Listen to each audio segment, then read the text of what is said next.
Hey, everybody. Welcome to the THNC podcast. We've been off for quite a while, actually, and it's been a bunch of different issues. We were teaching class. Mark's had some health issues. But now we thought we should come back and talk about the new Matrix film, Matrix Revolutions. Obviously, if you have not seen the film, you should not be watching this because we will be talking in a very spoilery way about everything about the film. So if you haven't seen it at least twice, you probably shouldn't watch this. We have not yet talked about this, which is kind of fun too. We just each saw it separately, and now we decided we should talk about it. We're both fans of the Wachowskis. Lana Wachowski directed this one, and she is an integral filmmaker, a high integral filmmaker. She studies integral theory with Ken Wilber, so she's very interested in evolving consciousness with the cinema, and they did that with Sense8 and Cloud Atlas, and now they've also, Lana herself did that with the new Matrix film, I think. So I wanted to get your impressions before I give you my impressions, and then we can talk about it. Well, it was funny when I was watching it first time. What hit me was this experience of like,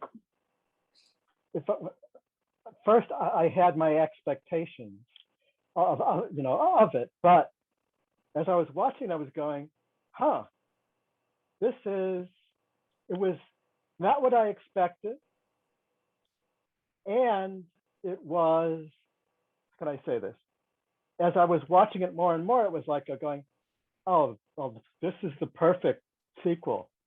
It's like, I can't imagine it being done any other way. And it was, well, that's the best thing you could say about a sequel, is you can't imagine it being any differently. For me, it fit the story, the previous films, and the time in between, and everything that's happened in the world and all of that. So it was just like, for me, it was very, what I loved about it was meta integral. It was meta integral. Extremely, yeah. So I've seen it twice now. I don't know if you've seen it twice as well. Yeah, I did. Yeah. So the first time, I think the first half is much stronger than the second half. So I have a little bit of a problem that to me, it loses steam once he emerges from the Matrix into the real world on the ship. It just becomes more mundane. And I don't think it really quite recovers. And to me, it doesn't quite stick the landing as far as what it's trying to say. The first half, it's setting up this whole amazing slippage. As you said, it's kind of an astonishingly meta film because it's as much about the Matrix trilogy and its effect on the culture over all the years. There's that brilliant scene set to White Rabbit where he's going through the treadmill and going into work, and they're talking about the Matrix sequel and just all this inanity. And yet they're saying, oh no, the Matrix is about crypto-fascism. No, it's about capitalism. No, it's about, and the other ones, I never really liked the first one, honestly. And so it's about the Matrix films, even though they've shifted that to a video game series, but so they're able to analyze the effects of the Matrix on the culture and respond to that, and respond to the sort of cynicism of doing another Matrix film, which is obviously on everyone's mind. Like, why would they make a sequel to these brilliant films? And so, as you say, it's not really a sequel. It's actually a meta commentary on the Matrix phenomenon. And it incorporates all this sort of new stuff about that slippage of what's real and what's not, and does that brilliant thing with the psychologist, played by NPH. Neil Patrick Harris was like, you're having a psychotic break, come back, and so, and it plays it very straight. So you just are like, whoa, what's going on? So I thought the first hour was just mind-blowingly sort of complex and beautiful. Yeah, it was amazing. And I thought it lost that steam in the second half for me. It kind of turned into a chase film and then a zombie film. It just kind of, and it's too long, I think, also. I think it would be a better film if they could figure out how to cut half an hour out of that, half an hour of exposition and half an hour of whatever. Well, the first time I saw it, I had a similar reaction. But then at the end, it hit me that what I didn't realize is the end of the trilogy, the first three, the final one, the one thing that I was missing that I didn't know I was missing was the transcendent how can I say this? That they both died at the end of the third film. It was perfect in many ways, but there was a part of me that wanted them to continue. And so for me, then watching it the second time, I realized that the first part was profound, like it set everything up. It was like just brilliant, 100%. And for me, the second part was giving me that love story that I wanted. And what also, the second time seeing it, I recognized as well that for me, it was a beautiful cosmic love story.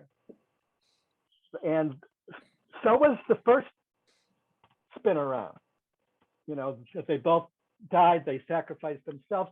That's a great cosmic love story. And this was another form of cosmic love story. You know, the second time around, this was more about the cosmic field in a cosmic love relationship. What I'm talking about here is, you know, it's when we look the cosmocentric field, you know, it's cosmocentric love for me is this kind of love. It transcends romantic love in that it's not two people looking at each other and getting lost in each other.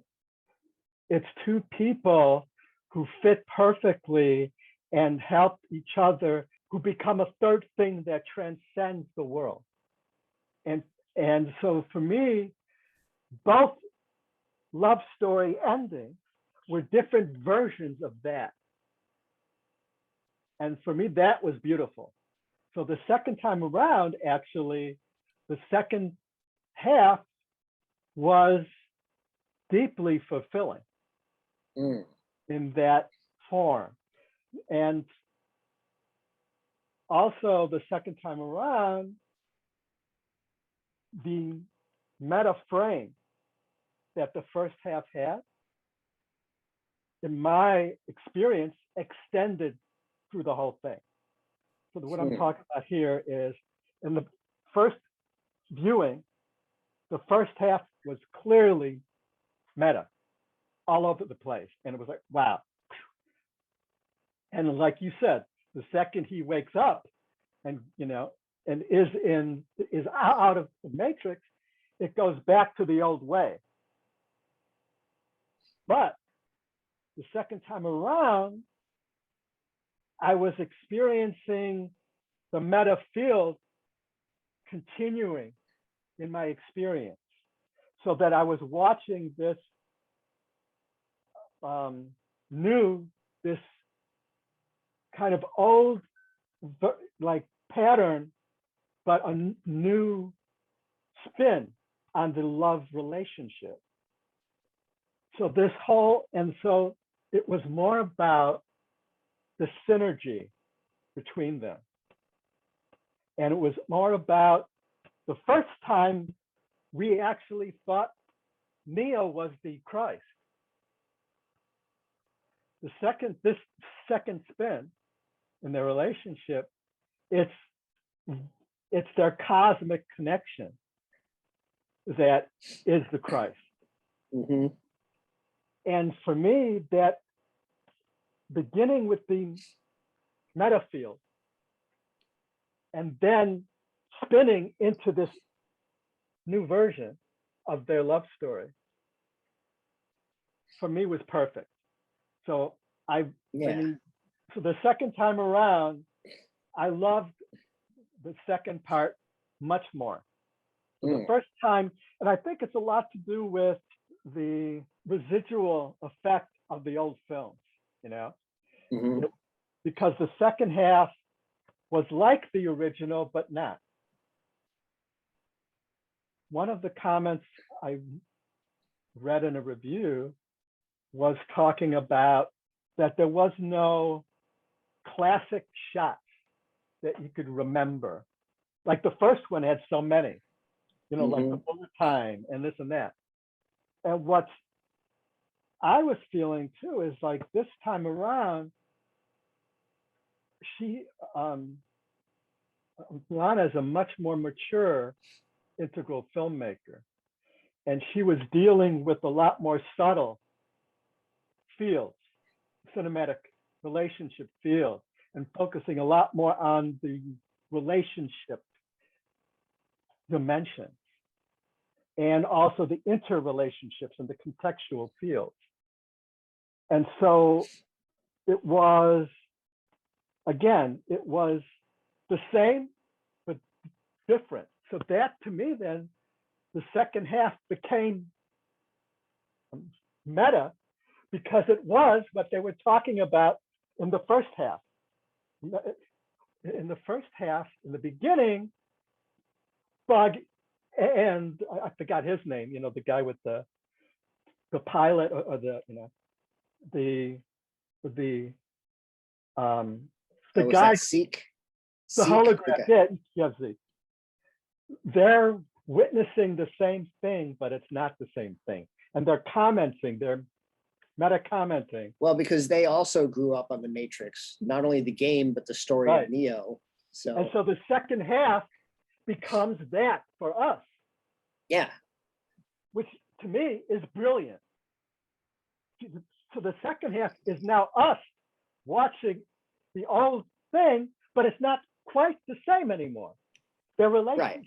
field is different. The cinematography style is different. So it is, for me, the second time I was able to let go of a lot more of my expectation field. Mhm. I guess for me, maybe because I was watching it with some other people who are not integral, particularly, I could feel how the whole field shifts and it becomes just kind of an action film in a lot of ways. To me, like the whole thing about their cosmocentric love story is not that well set up. They just kind of say it. And it's sort of in there, but the idea that she's the one or that she and he together is a lot of it's just not well set up. I mean, they kind of have Jada Pinkett Smith saying, I don't believe in the one. And he says, neither do I. But I just felt a lot of it just felt a little bit slapdash to me. I mean, I appreciated that they're trying to integrate humans and machines, integrating synthetic digital intelligence with human intelligence, and that they're actually it's no longer this sort of division between them, and they kind of address that directly. So there are a lot of things I appreciate about it. It just felt a little bit. I also think Keanu Reeves is a bit of a one-note actor. That's something that one of the other people I was watching it with mentioned. I think that's sort of true. He's a little one-note in it, and Carrie Ann Moss is a little one-note in it as well. So they're trying to play much deeper characters. And then one other thing that specifically really bothered me is that there's one point where the other woman, I can't remember her name, says to him, are you sure she's going to want to leave? Maybe she's happy where she is. And the fact is, she has kids, like she has a family. So the idea that she would suddenly be like, oh, they're all fake, I'm just going to go out and that's just going to somehow be dropped, just seems like I was really looking forward to that issue being discussed. That, well, I realize I'm in the Matrix, but these are my kids. It's kind of like that thing when someone said about Elon Musk, oh, you think we're all in a simulation, and yet you spend all your energy trying to like replace fossil fuels and make the world better. And he was like, yeah, basically, exactly. Like it doesn't matter if we're in a simulation. This is where we are, and this is the life we have. And she had a husband and kids, and the fact that that's like, oh, it's just simulated, I'm going to leave all of that. And they kind of float that could be a question, and then it isn't really. And so that to me was another flaw, because that was one of the most interesting questions they brought up, and then they dodged it and ignored that question completely.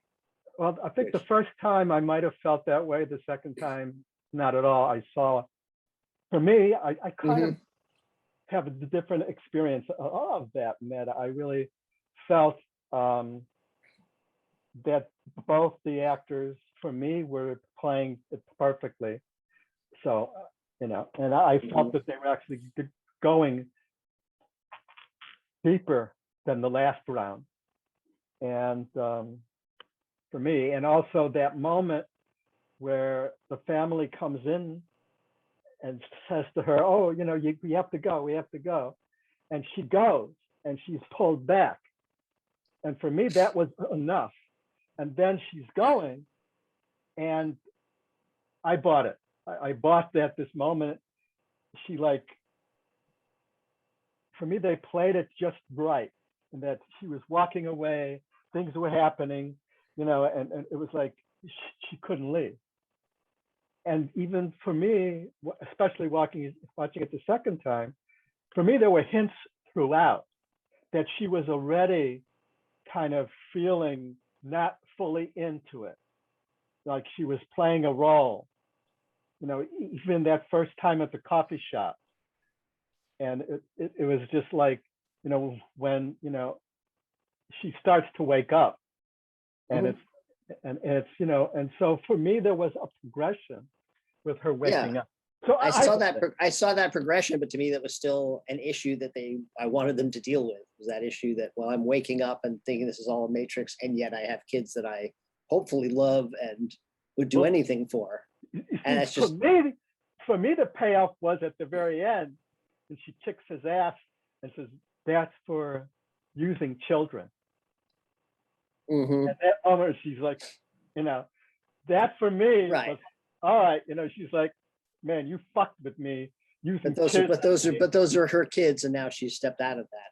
I mean, personally, I'm just confused. Maybe I haven't watched the trilogy recently enough. I watched the first Matrix much more recently than the second and third, and I don't really understand what Neil Patrick Harris's role is and what he is, and I don't really understand what Agent Smith is and why he's Yeah, okay. decided to help them and not help. So that was just not clear to me. Even the second viewing, I was just like, it just seems like a Neil little bit of Patrick Harris is the architect now. He's the architect. he's the architect, Yeah, but he's not a very he's powerful the new architect. architect. He's the new Right, architect. right. But I guess And he's a he even more, said, you know, the previous guy was into just, you know, basic. I forgot how he said it, but mhm, math, coding, and all that. right, Where he's more into human behavior and stuff like that, so he's much better. So you know, he was a new architect. right. And why But was the other Agent thing I wanted to Smith? say is, for me, I thought one of the most brilliant things about the whole film was the theme of binary. It's the game he's working on at the beginning, you know, the new game. It's Mhm, mentioned all the way throughout. It represents their relationship, their new relationship, which is together. It's not either or, you know. So the whole film for me is about transcending the, the binary field mhm, so many different ways. for sure. Yeah. Oh, it's definitely an integral film all the way through. I mean, philosophically, it's consistent, even though I think it loses steam and doesn't. To me, it doesn't stick the landing too, because it felt like they wanted to say something about the nature of the reality and all that. It just didn't. To the end, to me, felt kind of pat. I don't know, and I didn't understand why Agent Smith was suddenly no longer was trying to kill him at one point, and then later not trying to kill him and trying to kill the architect. It just Well, seemed for me, confusing to me. the way I read that was that for him, the shift was, once they pulled her out, the game changed for him, and he saw a way in to take over. So Once they pulled who? Say what? once they pulled out Trinity? Trinity, Yeah. so now that both Neo and Trinity are out of the Matrix, Mm-hmm. Smith, for Smith, his game plan, you know, basically, and he even said, all right, this is it now. He saw an opportunity to take down the architect. So the architect was at a weak point But why does he want to take down the architect? because he wants to be in control of the Matrix. So He I wants thought, freedom. No, wait, he said it. so if he wants freedom, he seemed like he wants freedom. freedom, but He then, wants freedom from the architect. He says, yeah, I want to get off the architect's leash. right. And at the end, he sees the opportunity to do that. And even before that, so it's like he takes Neo's side when he sees that it's going to serve his purpose. When it's Right. going to help It just, him be it free. just felt a little pat. It didn't seem very kind of well developed or that. So that was just, there Oh, were I a do lot have of things to that, say, yeah, I have to say, I agree with you in one area yeah, that the beginning half is a lot more groundbreaking. yeah. And deep and groundbreaking and And it's like just the phenomenal. continual shift in perspectival field when the guy says, I'm Morpheus, when that scene where he meets the girl and they're like, And the and yet second here we time are. around, and the second time around, I noticed all the reflections Mhm. of their other face. Yes. Yeah. Yeah. Even He the sees, tables. I mean, when you right. But that was actually something they never, like, he sees Trinity's reflection when she's like a blonde, a long haired blonde. And they never come back to that. It's just sort of done and dropped. That she doesn't look like that in real life. She looks completely different.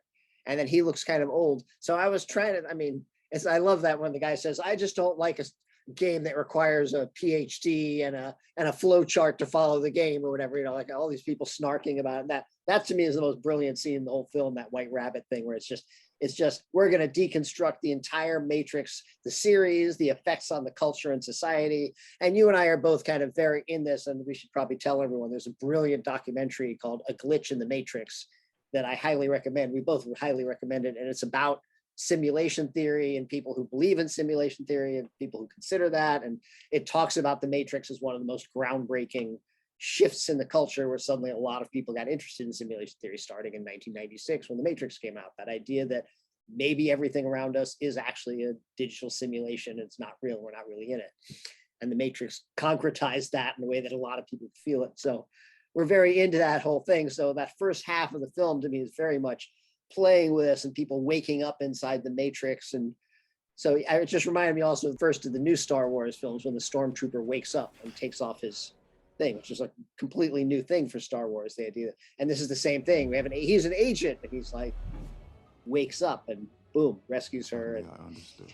Suddenly, and he's Morpheus. And we talk about a lot about the blending of agency and communion, you know, the masculine and the feminine principles. And since Lana Wachowski is transgender, was a man, is now a woman, she seems to have a much more sensitivity to male and female issues. So when he says, I'm Morpheus, and she immediately just hugs him, you wouldn't see that in normal action film, and that happens, but it's like a moment of actual connection and embrace and that kind of stuff.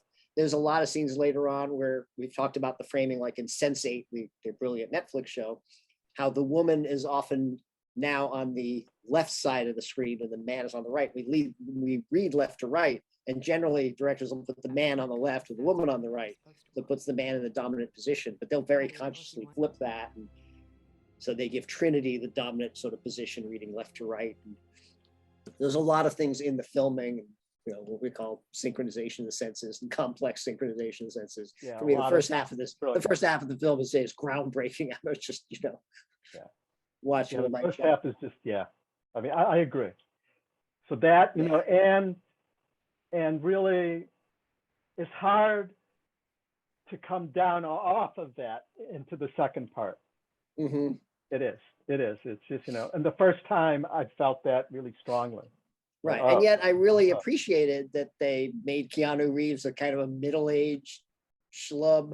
I mean, he's kind of a loser, even though he's supposed to be this super successful game designer. So that in a way is a little bit strange, but he's depressive. They're feeding him pills, the blue pills, you know, and all that. Yeah, I mean, he's, you know, he's totally fucked up, man. Yep. But once they rescue him from the pod and you actually see him, he does look pretty like middle-aged, let's say. You know, I mean, he must be pushing 60 now, Keanu Reeves. He's got to be like 55, 56 years old in real life. And so he's just like this, oh yeah, you know, and so, and, you know, and just because the Matrix is so iconic, I just thought it was just so brilliant how they start right in with the same scene and yet they're observing it and saying it's just, but it's different. It's not quite the same. And this isn't how boom. And so it's kind of doing that, but in a way that shifts it. And I was just, so that's a staggering first half.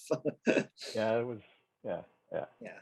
But so, yeah, as you say, it's a perfect sequel because I think they even address that, this, the cynicism of doing a sequel to the Matrix trilogy, Yeah. like, oh, we should only do it, but more guns and more explosions and go ask Alice. Oh, yeah. Yeah, I really just, it's like, as I said, this is the perfect sequel for me. Yeah. Just, wow, they did it. They did it for me. And yeah, there's Yeah. flaws, and I Yeah. don't know, I mean, they could have done some things a little bit better in the second half.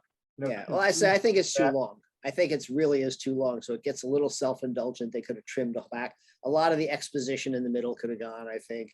I don't think Jada Pinkett Smith is that convincing as an old lady to me, even though 60 years has gone by, but it's just, those scenes kind of dragged, and the whole stuff of like, you're grounded because you didn't obey us, and then we're going to rescue you anyway. And a lot of that was sort of conventional actiony stuff. There's a way to trim that. But I mean, like the whole zombie thing at the end, I was like, oh, it's kind of a zombie thing. But the thing where they all start running and jumping out the windows and turning them into bombs was like, so that's the gold in that scene. Like, how do you do that without wasting all this time with all the chase scenes and so there's a way to, I think so. A lot of fat could have been trimmed out to me in the second half. It would have been a better film.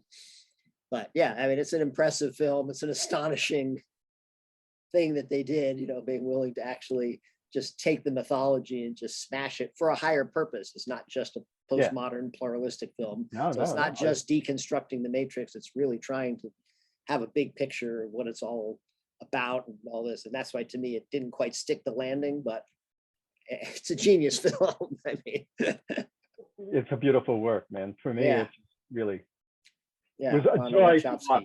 It was just, Yeah, the first half, I was just like, "What? This is astonishing." Way beyond anything I expected. Yeah, especially seeing, as say, certain critics we don't have to name. We're like, it's hot garbage. Like, this person has no idea what they're looking at all.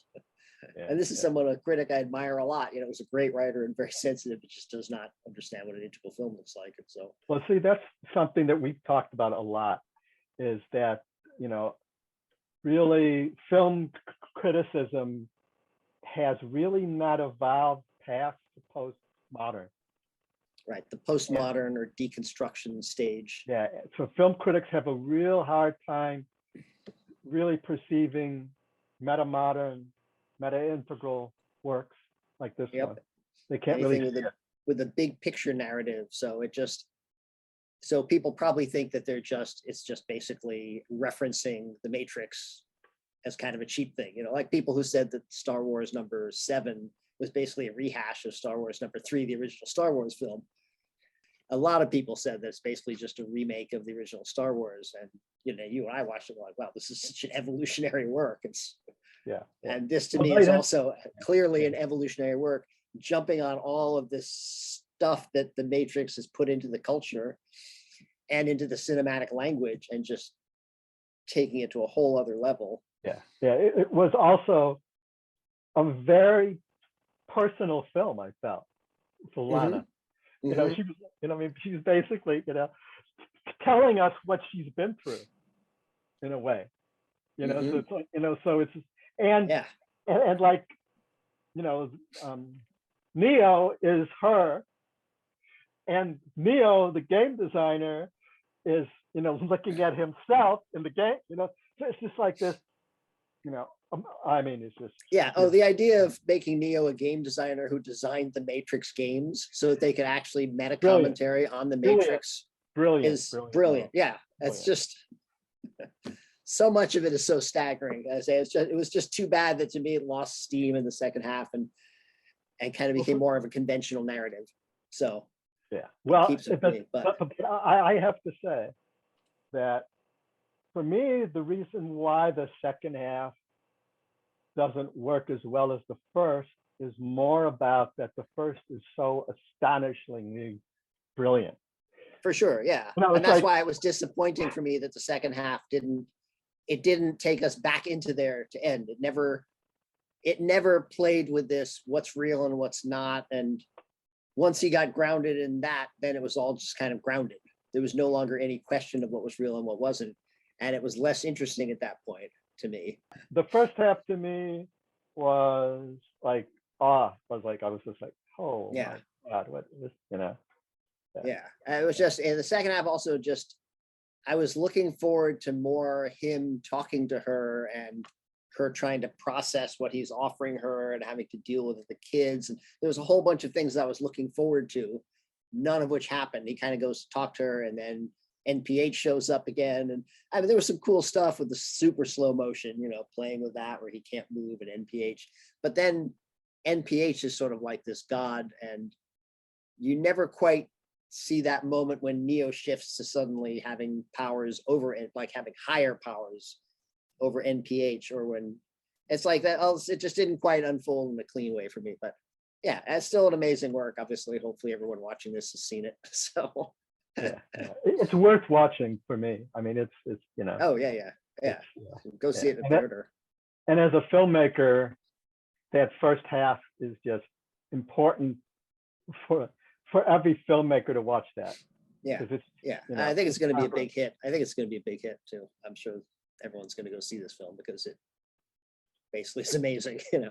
And the first half is very, very quite explicitly psychedelic as well. The red pill in here is like, and there's a beautiful moment that's like literally it's like when Morpheus takes the red pill and he's like, roar, and they go through into that white space and it suddenly kicks in. He goes, hi. And she says, hi. They like meet each other. And that happens if you've ever taken a psychedelic. So I've heard that there can be a moment where you shift into this other dimension. And suddenly when you see the person you've been hanging out with for 10 years and so it's, oh, hi. And you're like, hi, now we see each other. Like we didn't see each other before, but now we see each other. And they have, and then he said, that's the first time I've ever had these glasses, you know? So he's just like flying, you know? Yeah. So, yeah, and the cinematic and the synchronization of the senses, of course, the complex synchronization of the senses, of just text, image, sound, and time is just, wow, you know? It's an induction. Yeah. And it's induction from the opening scene. And I'm sure you noticed that all the like dripping stuff is not just numbers now, it's actually characters and all different languages and everything. So it's more global. Mm-hmm. So in fact, first time I was watching it, we were like, that was all languages in there. And I was like, yes, it is. Yeah, it was just a lot of very beautiful filmmaking in there, a lot of little subtleties. And yeah. the cat deja vu. Yeah. I mean, I am actually a Wachowski fanboy because I even like their bad films, because even when their films are bad, they're still experimenting with some cool stuff. Yeah. Oh yeah, they're experimental. No, they're I haven't watched Bound in a long time. I think I saw that maybe when it first came out. Bound, that was the early one. Oh, yeah, but like Speed Racer is kind of a trippy film, even though it's dumb. And what was the other crazy space one they did? Oh yeah. They did, but yeah, I don't remember what it was called. But yeah, I mean, other than that, I mean, the Matrix trilogy is just very iconic. I mean, people argue about 2 and 3 are good. 2 is fun. 3 is weaker, but it is a whole full arc. Yeah, when you watch all 3 together, for me, that seeing it as one film works for me. Yeah, but it's tough because number 1 was so groundbreaking that nothing they could do after that could be that groundbreaking. Yeah. And in a way, this film is, in certain ways, as groundbreaking as the first. Although in other ways, nothing can ever be that groundbreaking because that just smashed open a whole thing, you know. So. No, but this is a good point, and this is an important point, I think. The fact that they were able to pull off that brilliant first half. It was just Lana, I think, in this one. That's right. It wasn't both. Saying, you know, the whole. Well, the fact that Lana, working 25 years later, can still work at the top of the game, at the cutting edge, sort of like this, is pretty astonishing because she's got to be. But my point is that to do a sequel to a work like The Matrix is about as hard a filmmaking thing as you can get. Yep, it's like making a sequel to Blade Runner. No, it's even beyond that. You know, it's like making a sequel to Citizen Kane or making a sequel to 2001: A Space Odyssey. I mean, which you they can't- did not very well. No, but it's like, it's so, it's like, and that's why a lot of people were blown away by Coppola's sequels to The Godfather, because The Godfather was considered so great, and the sequels were pretty damn good. But that is very hard to do. Well, this first sequel to The Godfather, Godfather 2. Yeah, Godfather. Godfather 3 was less. Yeah, but also, But yeah, I mean, what I'm talking about is that The Matrix was it's like it was a culture transcending work, mhm, a transformative, culturally transformative. mhm. And it's really hard to come off of that. Yeah. Yeah, well, because when you jump on the zeitgeist, most people only get to do that once, Yeah, to create the zeitgeist. And Blade Runner, I think, is also a very important cultural work, but it wasn't as immediate, the effect of it, I would say. Blade Runner was kind of a slow burn over 30 years. It just Yeah. became a seminal film and affected every filmmaker after that, including the Wachowskis. Yeah. But The Matrix was instantaneous, Mhm. and it was a major, and it shifted.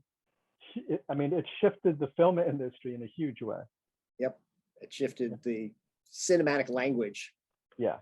the evolution of the Profound. cinematic language and consciousness. Well, as you said, 1996, The Sixth Sense and The Matrix both came out that year. 99. 99 rather, yes. Yeah. Sixth Sense and The Matrix. Yeah, and if anybody's interested in our take on the first Matrix, Mhm. I think we talked about it. I think in the The Media Shaman Studio. yeah, but before that, it was called the Conscious Movie of the Conscious movie. Of the Month. Did we talk about The Matrix in that? Yeah, we Oh, did. maybe we did. I don't even remember that. That's right. So we could find that too on the Integral Cinema. On the Integral Cinema Project YouTube. If you Yeah. go to our YouTube channel for the Integral Cinema Yeah. Project. Conscious Movie of the Month series is one on Yeah. The Matrix, right? But anyway, yeah. So go see this film if you have any interest at all in transformative media or just trippy media. Yeah. It's I mean, it's amazing. beautiful. It's, Yep. For me, it's beautiful. It's it does require some connection with the first film. It does. Yeah, You I gotta. think that was another issue we had, is that only one of the three people I was watching it with actually was really familiar with them. They'd all seen it kind of a while ago. And whereas, for film people like us, the first Matrix especially is so iconic that all the little bits of business that they bring in and integrate into this and the memories stuff. Crazy. Yes, what amazing stuff. Anyway, there Okay. you go. We got to talk about The Matrix, and hope you guys enjoyed this THNC podcast. And we'll see you all the next time we find something worth talking about. Cool. See you later. Peace out.